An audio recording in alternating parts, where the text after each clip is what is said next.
Those who are at risk of developing Huntington's disease can do a genetic test to find out beforehand if they will develop the disease or not.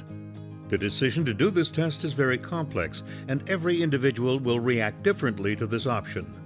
Although some may wish to discover this information about their future, others choose not to know. There is no right or wrong choice, but it is important that it should be an informed choice, since the result of this test will have considerable impact on many life decisions.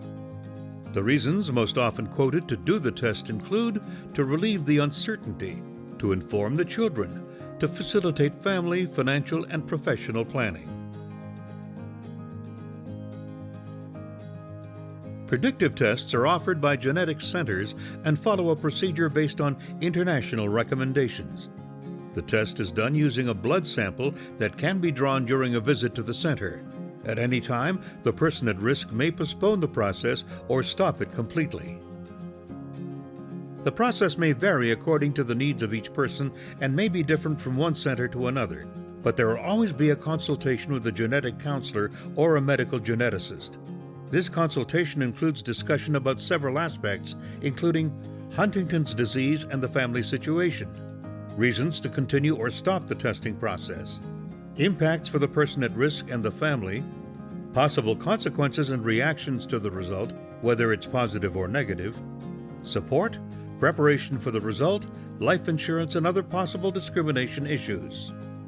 The mental health and emotional well-being of the at-risk person are assessed in order to allow for a referral to a psychologist or a psychiatrist if necessary.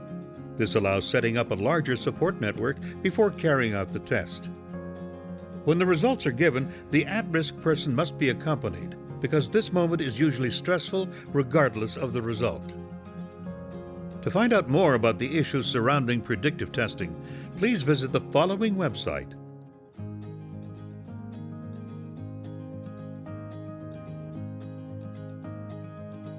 Some individuals at risk of developing Huntington's disease will choose not to have children. Others will choose to have children who will also be at risk, knowing that they may also not be affected. Others hope for possible treatments that would be available for their children. There are many reproductive options for at-risk individuals who want to ensure that their child will not be affected by the disease. Natural pregnancy with prenatal testing.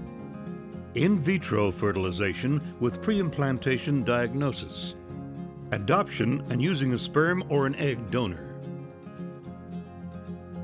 Every option has its advantages and disadvantages that are important to understand. A meeting with a genetic counselor will help the couple facilitate decision-making.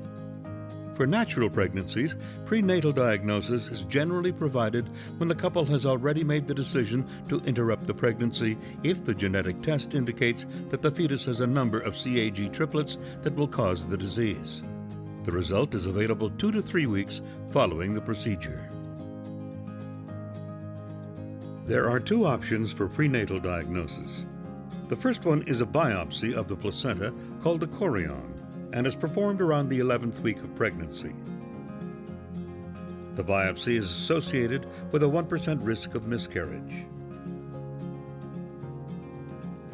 The second option is amniocentesis and is performed around the 16th week of pregnancy. This procedure is associated with about 0.5% or 1 out of 200 risk of miscarriage. For in vitro fertilization and pre-implantation genetic diagnosis, the couple will do routine evaluations at the assisted procreation clinic.